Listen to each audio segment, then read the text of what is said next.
지난 12월 말 동해안에 반가운 겨울 손님이 찾아왔다.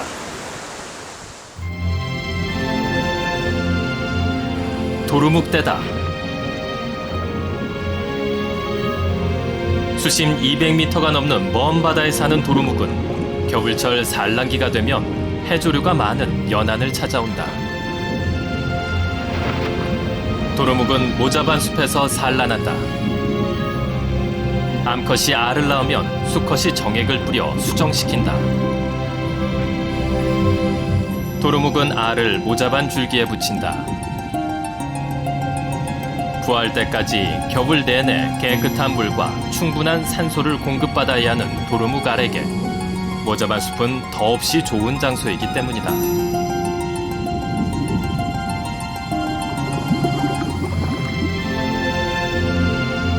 도루묵 산란장이 된 모자반 숲. 해조류는 바다 생물들에게 생명의 보금자리다.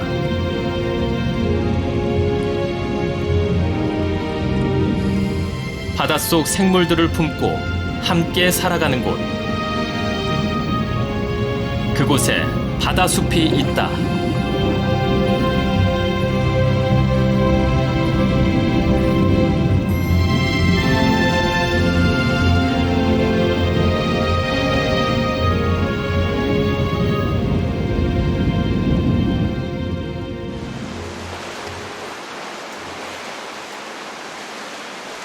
한반도 동쪽 끝, 독도의 봄은 바다에서 온다. 때묻지 않은 자연 환경을 보존하기 위해 섬 일대가 천연보호구역으로 지정된 이곳은 우리나라 최고의 청정 해역이다. 독도 바닷속은 해조류의 천국이다. 섬 주변 4km 해역까지 안반이 발달한 독도는 해조류가 살기에 천혜의 조건을 갖추고 있다. 햇볕이 드는 얕은 곳은 갈조류인 대황과 감태가 숲을 이룬다. 12월, 망상어는 어린 모자반 숲에서 암수 교접을 한다. 망상어는 여느 물고기와 달리 체내 수정을 한 뒤 어미가 뱃속에서 새끼를 부화시키는 태생어다.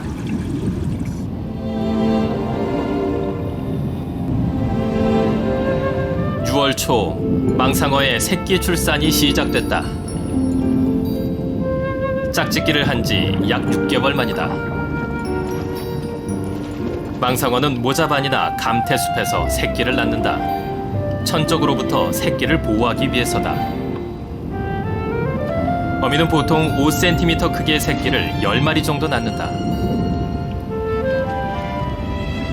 있는 힘을 다해 새끼를 모두 몸 밖으로 내보낸 어미는 힘이 빠져 물 위로 떠오른다. 망상어 어미는 뜻하지 않은 공격을 받았다. 괭이갈매기다.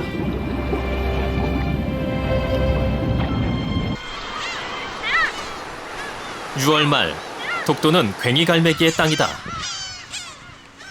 해마다 8천여 마리의 괭이갈매기가 날아오는 독도는 천연기념물 제336호로 지정된 괭이갈매기 번식지다. 괭이갈매기는 사람들의 손길이 닿지 않는 벼랑끝 바위에 둥지를 튼다. 새끼는 알에서 깨어나는 순간부터 어미가 바다에서 사냥해올 먹이를 기다린다.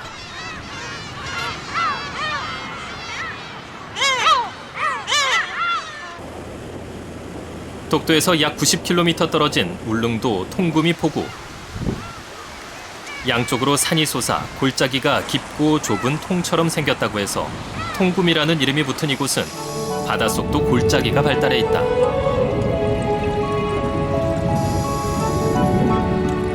바닷물 온도가 올라가는 6월경이면 제주도 해역에서 볼 수 있는 난류성 어종인 전갱이떼를 이곳에서도 쉽게 볼 수 있다.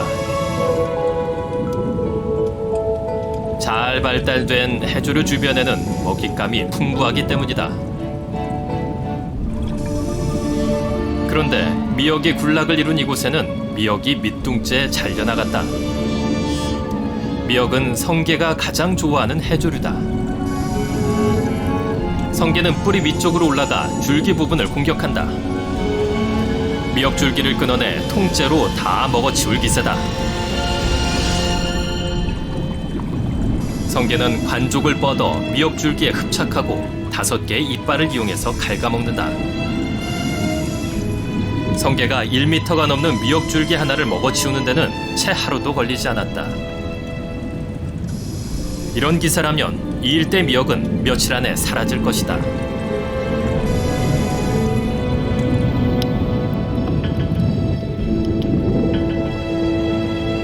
성게의 산란기는 5월부터다.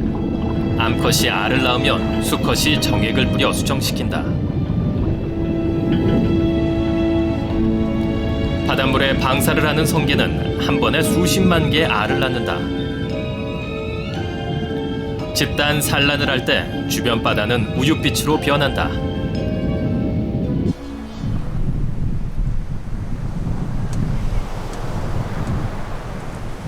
별빛과 등대 불빛만이 어둠을 밝히는 독도의 밤. 바닷속에도 밤이 찾아왔다.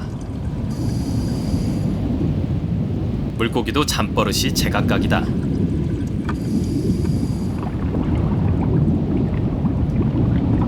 그물코 쥐치는 코를 감테이프에 대고 잠을 자는 습성이 있다. 7줄 얼개비늘은 모자반 숲에 몸을 깊숙이 숨기고 잠을 잔다.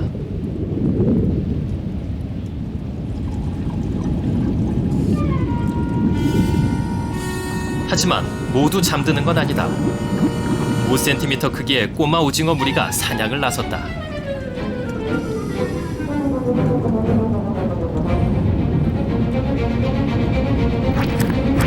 눈 깜짝할 사이에 다리를 뻗어 먹이를 낚아챈다.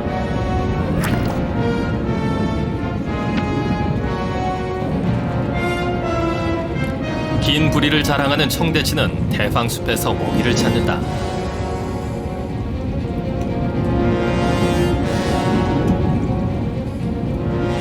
카메라 불빛을 보고 해조류 숲에 있던 치어들이 몰려들었다. 청대치는 이때를 놓치지 않는다.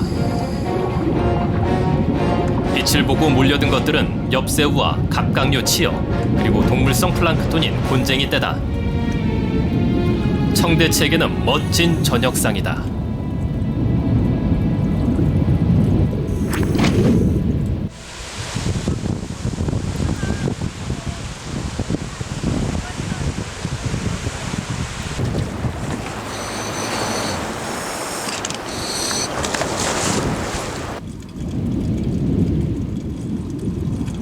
제주 바다는 동해와 다른 풍경이 펼쳐진다. 화려한 아열대 바다다.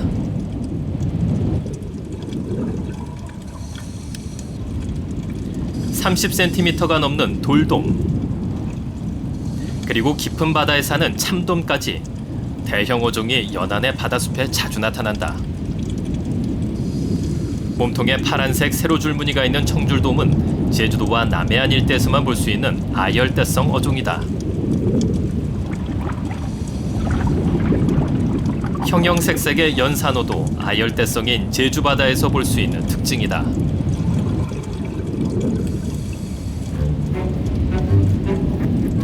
열대성 어류인 독가시치가 염소처럼 풀을 뜯어먹는 모습이 카메라에 잡혔다. 해조류를 먹는다는 사실은 알려져 있었지만 감테이프를 먹는 모습이 포착된 것은 처음이다. 감태숲 한켠에서는 어랭놀래기 암컷 2마리가 서로 마주보며 대치하고 있다.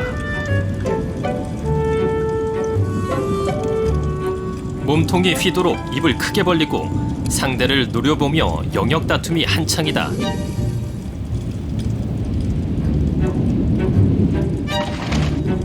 결국 힘이 약한 놈이 더 이상 버티지 못하고 물러난다. 물고기의 세계에서도 자기만의 공간을 지키려는 노력은 치열하다. 2줄 배도라치는 어른 주먹만한 소라 껍질에 눈독을 들이고 있다. 산란기를 앞두고 둥지를 만들려는 2줄 배도라치 수컷은 신중하다.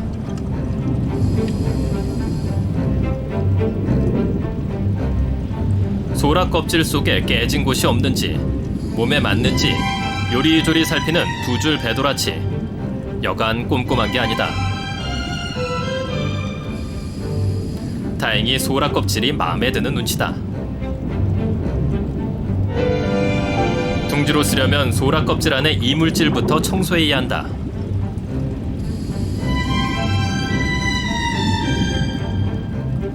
아무리 집이 좋아도 너무 크거나 작으면 곤란하다. 청소가 끝나면 제 몸에 맞는지 확인해본다.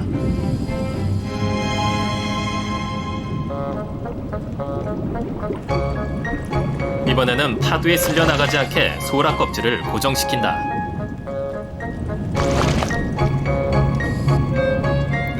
꼬박 한나절 만에 두 줄 배도라치의 둥지가 완성됐다.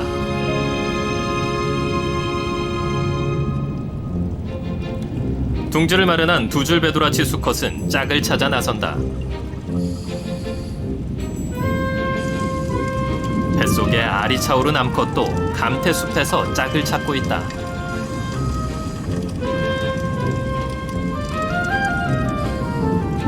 두 줄 배도라치의 짝 찾기는 이곳 감태숲에서 이루어진다.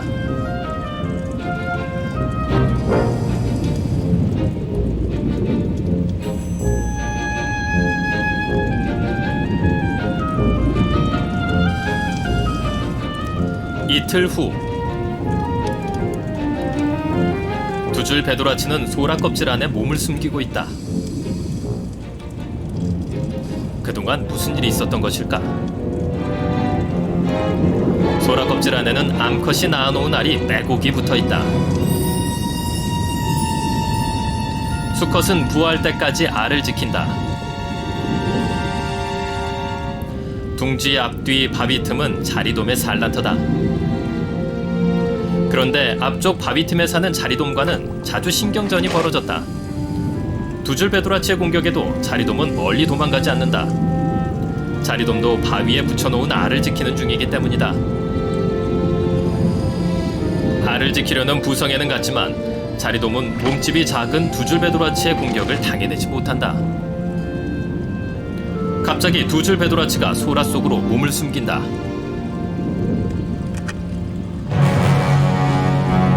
이 바다의 최고 상위 포식자인 솔베간팽이다. 솔베간팽이 나타나자 작은 물고기들은 모두 다 숨어버렸다. 지느러미를 활짝 펴서 먹잇감을 몰아 사냥하는 솔베간팽은 그 모습이 사자의 갈기와 비슷해서 라이온 피쉬라 불린다. 지금 솔베간팽이 노리는 건 해조류 숲을 떠난 자리돔 치어들이다. 솔베간팽은 큰 지느러미를 이용해 자리돔 치어를 한쪽으로 몬다. 솔베간팽이 먹이를 흡입하는 순간 시간은 약 0.02초. 그야말로 눈 깜짝할 사이다.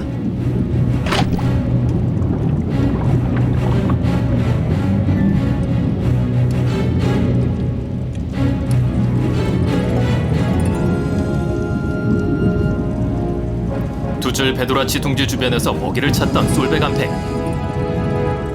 다행히 이곳은 그냥 지나갔다. 피신했던 자리돔은 다시 집으로 돌아왔다. 그러나 집안에 숨어있던 두 줄 배도라치는 아직 집 밖으로 나올 생각조차 못하고 있다. 자리돔과 두 줄 배도라치의 신경전은 새로운 국면을 맞았다.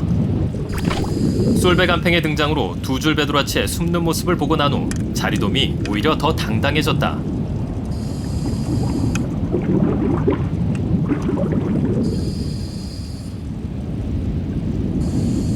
자리돔과 두 줄 배도라치의 신경전은 이렇게 끝이 났다. 아프리카 북동부와 아라비아 반도 사이에 위치한 홍해. 홍해는 바다로 흘러드는 강이 없어서 세계에서 가장 깨끗한 바다로 손꼽히는 곳이다. 산호초가 잘 발달해 있는 홍해는 우리 바다에서 자라는 해조류를 거의 찾아볼 수 없다. 산호초 지역 옆으로는 넓은 모래밭이 펼쳐진다. 모래밭에는 바다풀인 찰피가 자란다. 이 지역에서 자라는 유일한 해초인 찰피는 보통 3cm 정도로 키가 작다.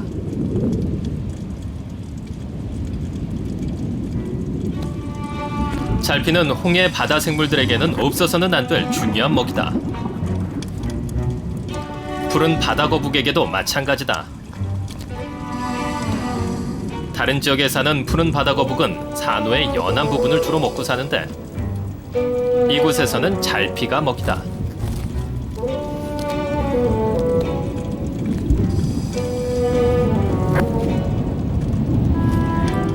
잘피를 뜯어먹는 거북을 홍해에서는 쉽게 볼 수 있다. 허파호흡을 거북은 숨을 쉬기 위해 자주 물 밖으로 나오는데 이때 빨판상어가 거북의 배에 달라붙는다. 빨판상어는 머리 위에 약 20여 개의 흙반이 달린 빨판이 있다. 이 빨판을 이용해 거북의 배에 붙어 힘들지 않게 이동하고 천적의 공격을 피하기도 한다.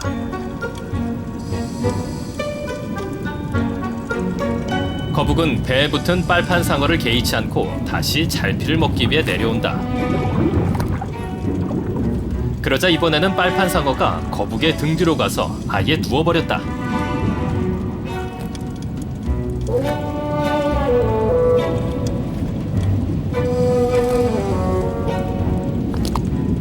배를 위로 하고 거꾸로 거북 등에 붙은 빨판상어. 능청맞게 배설까지 한다. 거북은 빨판상어 때문에 득을 보는 게 없다.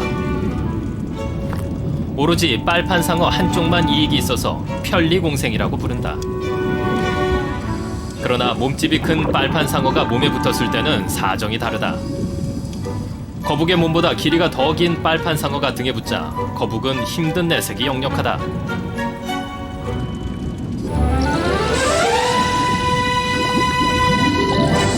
갑자기 바닷속에 모래 폭풍이 휘몰아쳤다. 듀공이다. 바다에 솟아 불릴 만큼 듀공은 풀을 좋아한다. 듀공은 잘피를 뿌리째 뽑아 모래와 함께 흡입한 다음 잘피만 걸러먹는다. 아프리카 동해안과 인도양, 태평양에서 발견되던 듀공은 현재 세계적으로 멸종 위기종으로 지정될 만큼 찾아보기 어렵다. 가장 큰 이유는 먹이가 되는 잘피 서식지가 점점 줄어들고 있기 때문이다. 듀공은 사람을 경계하지 않는다. 다이버를 만나면 재주를 부리며 같이 놀자고 한다.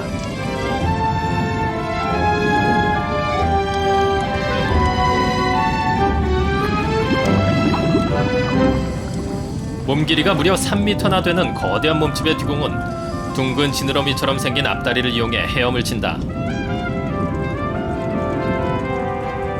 피부는 코끼리처럼 주름이 많고 거칠다.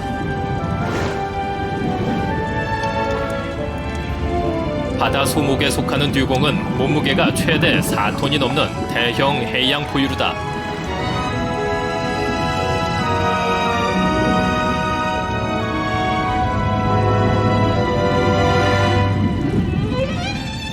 새끼를 안고 젖을 먹이는 모습이 사람을 닮아 옛날 뱃사람들은 듀공을 인어로 착각하기도 했다.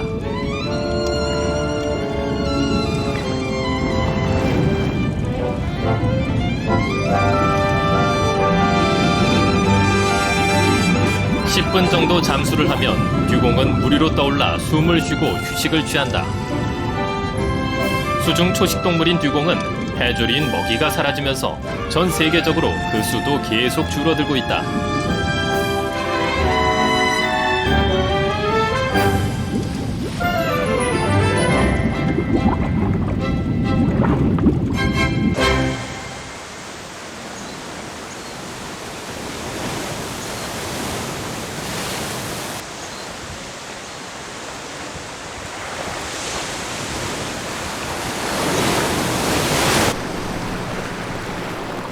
부산대 해양학과에서는 지난 2006년부터 해조류를 이용해 온실가스를 줄이는 연구를 진행해왔다.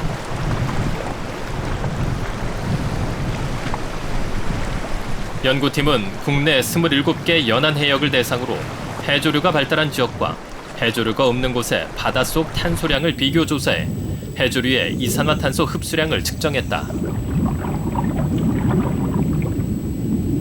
그 결과 해조류의 이산화탄소 저감 효과가 크다는 사실이 밝혀졌다. 육상의 숲과 버금가는 맞먹는 양의 약 10톤에서 20톤 정도의 이산화탄소가 연간 1헥타르에 저장이 되는 걸로 확인이 되었습니다. 해조류도 육지 식물처럼 탄소 동화 작용을 한다. 햇볕이 들면 광합성을 하고 산소를 발생시킨다. 연구 결과 해조류마다 흡수하는 이산화탄소량이 다른데 개도박은 열대우림보다 무려 5배 이상 산소를 발생시키는 것으로 확인됐다.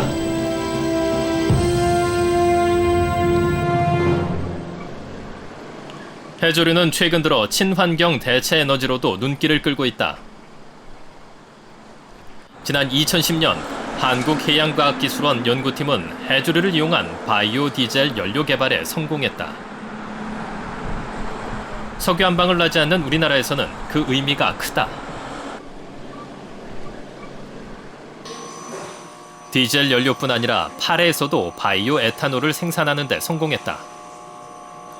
해조류는 번식이 빨라서 지금까지 바이오 연료의 재료로 알려진 콩이나 옥수수보다 생산성이 최대 8배나 높다. 따라서 해조류에서 뽑아낸 연료는 경제성 있는 차세대 연료로 주목받고 있다. 해조류가 일반 육상 식물이라고 만약에 보신다면 쌀이라든가 뭐 보리 같은 걸로 보신다면은 동일하게 이제 광합성 작용을 하게 됩니다. 광합성은 대기 중에 이산화탄소, 그 다음에 태양에너지, 물, 영양분 이런 것들을 통해서 이제 탄소를 자기 몸에 고정을 시키고 여기에 이제 단백질, 탄수화물, 지방 같은 것들을 자기가 생화학적으로 축적을 하게 됩니다.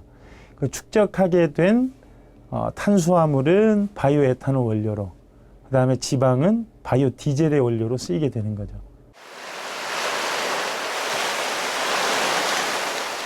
바닷물이 드나드는 갯밥이 조간되는 해조류 밭이다. 이거 방대 이런 게 다 먹어요. 해조류는 뿌리와 줄기, 잎이 명확하게 구분되지 않고 포자로 번식한다.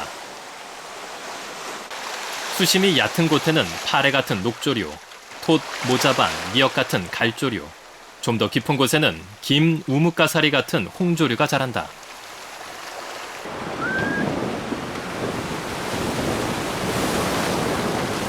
그렇다면 바닷속은 어떨까?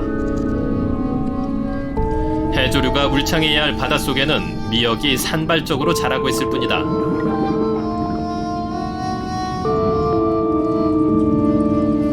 전복을 잡으러 물속으로 들어간 해녀는 여기저기 바위를 살펴보지만 계속 빈손이다.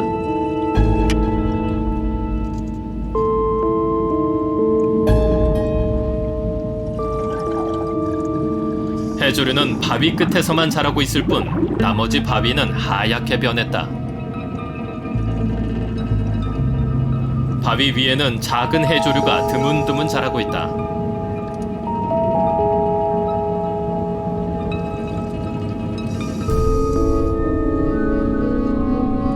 그러나 대부분은 바위가 아니라 어패류 껍질에 뿌리를 내렸다. 하얗게 변한 바위 위에는 더 이상 해조류가 뿌리조차 내리지 못하고 있다. 이 모자반은 해면의 몸속에 뿌리를 내렸다.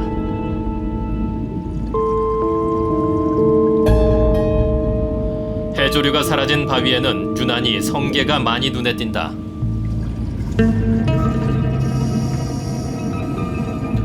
해조류를 먹고 사는 성게도 이제 이 바다에서 먹이를 잃었다.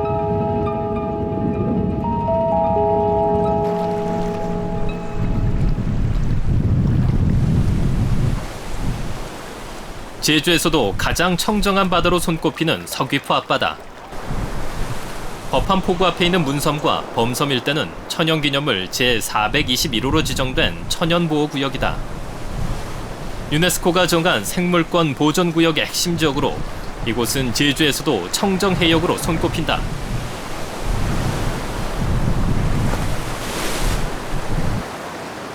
봄이 오면 버팔리 해녀들은 바다로 미역 작업을 나선다. 그런데 포구 앞바다로 바로 들어가지 않고 1km나 떨어진 동쪽 바다까지 걸어간다. 이렇게 먼 곳까지 온 이유는 무엇일까?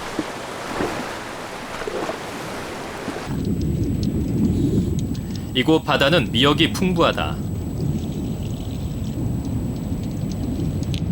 겨울이 시작되면서 자라기 시작한 미역은 3, 4월이 되면 완전히 다 자란다.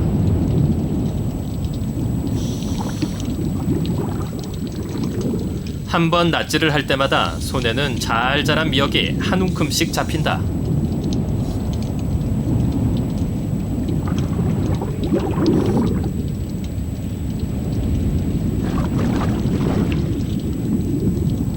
불과 30분 만에 미역을 담은 망이 가득 찼다. 수심이 얕고 햇볕이 잘 드는 바위 끝에는 미역이 잘 자라고 있다. 그러나 조금만 벗어나면 사정은 달라진다.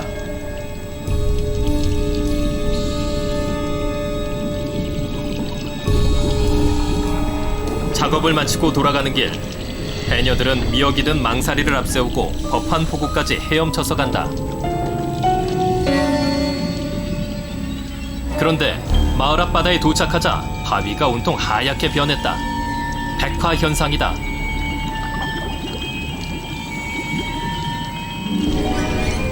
미역은커녕 어떤 해조류도 찾아볼 수 없다. 바위는 분홍색으로 변하기 시작했다. 백화 현상의 시작을 알리는 유절 석회조류다. 유절 석회조류의 분홍색은 시간이 지나면 하얀색의 무절 석회조류로 변한다. 이렇게 백화가 진행되면 바위에는 그 어떤 해조류도 살지 못한다. 지금 이 보이는 이 지역이 문섬이나 이 범섬 일대가 진짜 최고의 청정 지역이었습니다. 진짜 살아있는 해양 박물관이라고 해도 그렇게 불러도 좋은 이 곳인데 혁신도시 신시가지가 조성되면서 바다가 다 죽었습니다. 지금. 신시가지가 조성되고 개발붐이 일어나면서 법한포구 일대는 몸살을 앓고 있다.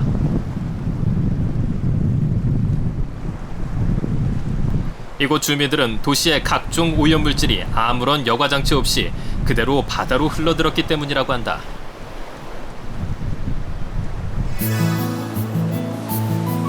일본 큐슈의 최대 도시 후쿠오카의 중심지 하카타. 이곳은 뻘과 모래가 섞인 마지로 갯벌이다. 일본 최대 저어세 월동주로 유명한 이 갯벌에서는 마도요와 각종 오리들을 쉽게 만날 수 있다. 도심 속에 있지만 이곳 습지는 생태계가 살아있다.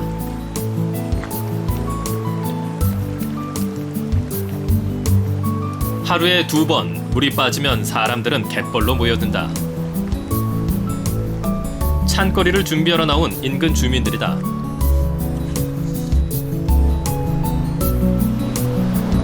이 갯벌에는 각종 조개가 풍부하다. 몇 년 전만 해도 하카다만에는 조류 변화와 수질 악화로 녹조 구멍갈 파래가 대량 발생해 악취까지 진동했다. 오염된 와지로 갯벌을 살린 것은 후쿠오카 시민들이었다. 지금도 인근 주택가에서 흘러나온 하수는 바다로 유입된다. 이 하수는 지금까지 와지로 갯벌을 오염시키는 주범이었다. 그러나 주민들이 나서면서 지금은 달라졌다. 주민들이 버리는 생활하수는 오폐수 처리가 돼서 바다로 나간다. 그리고 이 물은 이곳 갯벌에서 다시 한번 걸러진다.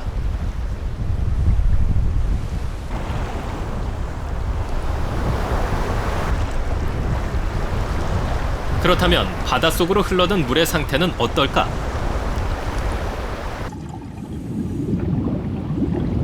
물속 모래밭에 상자를 깊숙이 박고 그 위에 비닐주머니를 달아 물이 모이도록 했다. 마지로 습지를 거쳐 바닷속으로 스며든 물을 직접 채취하기 위해서다.